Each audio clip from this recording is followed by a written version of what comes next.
A wintry mess was bearing down on mid-Atlantic states Tuesday, with forecasts of significant snow and ice accumulations prompting warnings of potential power outages.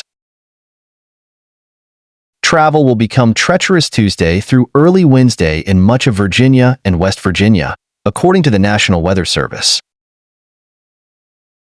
Virginia Republican Governor Glenn Youngkin declared a state of emergency on Monday ahead of the storm, allowing state agencies to assist local governments. Schools and government offices throughout Virginia were closed Tuesday. The heaviest snow, up to 10 inches, was forecast in portions of northern and central Virginia and eastern West Virginia. Ice accumulations could range from a glaze in Kentucky and West Virginia to a half-inch in the Roanoke Valley, the Weather Service said. Power outages and tree damage were likely in places with heavy ice buildups. The Weather Service's office in Blacksburg said in a post on the social media platform X, snow mixed with sleet spread into western Virginia and North Carolina early Tuesday, with snow expected to quickly worsen road conditions in the morning before freezing rain moves in during the afternoon, the office said in post Tuesday. Appalachian Power, which serves 1 million customers in West Virginia, and Tennessee, said it has requested 700 additional workers from neighboring utilities to assist with problems by Tuesday morning. In Northern Virginia, the National Park Service closed a portion of the George Washington Memorial Parkway, a narrow highway that winds its way through woods along the Potomac River.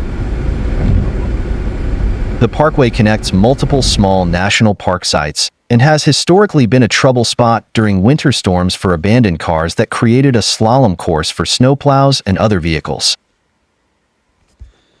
Winter storm warnings extended from Kentucky to southern New Jersey, and a flood watch was posted for a wide swath of Kentucky, Tennessee, southwest Virginia, and northern Georgia. The snow and ice mix was expected to become all rain as temperatures climb by Wednesday afternoon. A separate storm system is set to bring heavy snow from Kansas and Missouri to the Great Lakes on Wednesday, the Weather Service said. Dangerous cold was forecast Tuesday from an Arctic air mass stretching from Portland, Oregon, to the Great Lakes. An impactful winter storm arrived in Kentucky Tuesday morning and left some areas with a large amount of snow, according to the National Weather Service. Approximately 6 to 7 inches of snow fell in Madison County, according to NWS meteorologist Ryan Sharp. Meteorologists in the area forecast discussion said locations from Bardstown and Danville through Lancaster and Richmond got 4 to 6 inches of snow. Right now it's playing out in the Danville to Richmond areas as far as the higher values. But we'll see some higher values come up to the Lexington area as well as the snow continues through the morning hours, Sharp said. At 7 a.m., the Bluegrass Airport in Lexington had received 1 inch of snow, according to Sharp. Later Tuesday afternoon, the NWS said the snow accumulation reading at the airport was 2.3 inches. Other unofficial reports, such as posts on social media and weather spotters, suggest Lexington got up to 3 inches of snow. Areas of central Kentucky are under a winter storm warning until 7 a.m. Wednesday. The NWS said areas in the advisory are expected to get 3 to 6 inches of snow and a light glaze of ice. Counties surrounding the winter storm warning areas are under a winter storm advisory until 7 a.m. Wednesday, according to the NWS. About 1 to 3 inches of snow are expected in those areas.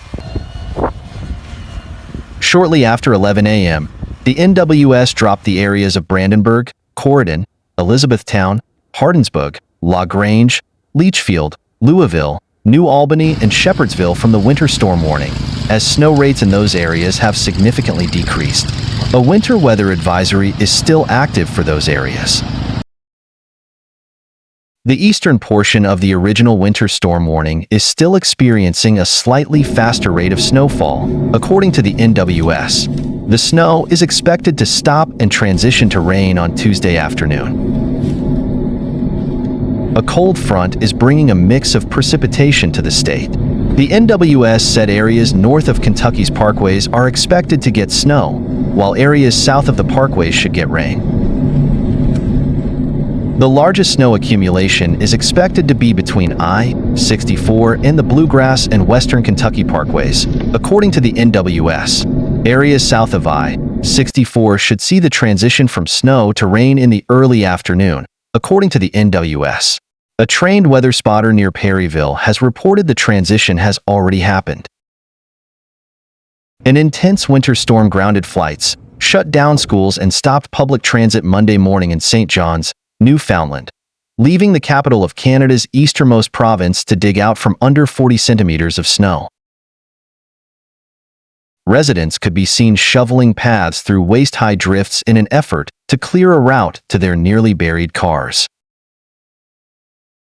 A video circulated on social media showing someone driving a snowmobile on a residential street downtown. The nastiest part of the storm hit Newfoundland's Avalon Peninsula overnight, and it began to taper off on Monday morning, said David Neal, a warning preparedness meteorologist with Environment Canada. This storm did pack a pretty good wallop over the Avalon Peninsula, but there were a couple of other areas in eastern Newfoundland, too, that didn't escape unscathed, he said in an interview Monday. It was a very intense weather system, he added. Winds began picking up Sunday night, blowing the swiftly falling snow horizontal at times, and some normally colorful houses in St. John's were painted with white by Monday morning. Gusts reached more than 95 kilometers per hour in the capital, and the St. John's International Airport reported snow accumulations of more than 40 centimeters Monday morning. Along the Avalon's southern coast, winds were much more ferocious, reaching 143 kilometers per hour at Cape Pine, Newfoundland. Nearby Cape Race recorded winds hitting 126 kilometers per hour, Neal said. The RCMP advised people to stay off the roads and stay home as crews cleaned up.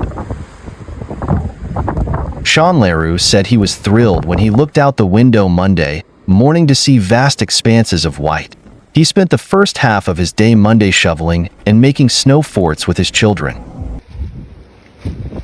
The storm was the first big dump of snow for the eastern part of the province this winter, and Leroux, who is the youth development coordinator with the Avalon Nordic Ski Club, was excited to finally get a good base for skiing. This snow is actually quite fluffy and pleasant to play in, Leroux said in an interview. From a recreation standpoint, it'll probably take a day or two to get skiing. Just because there's so much, it needs to start packing down. The ski club grooms trails in Pippi Park, just outside the downtown core, and at Butterpot Provincial Park, which is about 30 kilometers southwest of St. John's. Neal said the deep snow should stick around through the week, though warmer temperatures could set in next week. That's still a bit up in the air at this stage, he said. Buses were back on the road in St. John's Monday afternoon, but schools, courts, and government buildings remained closed.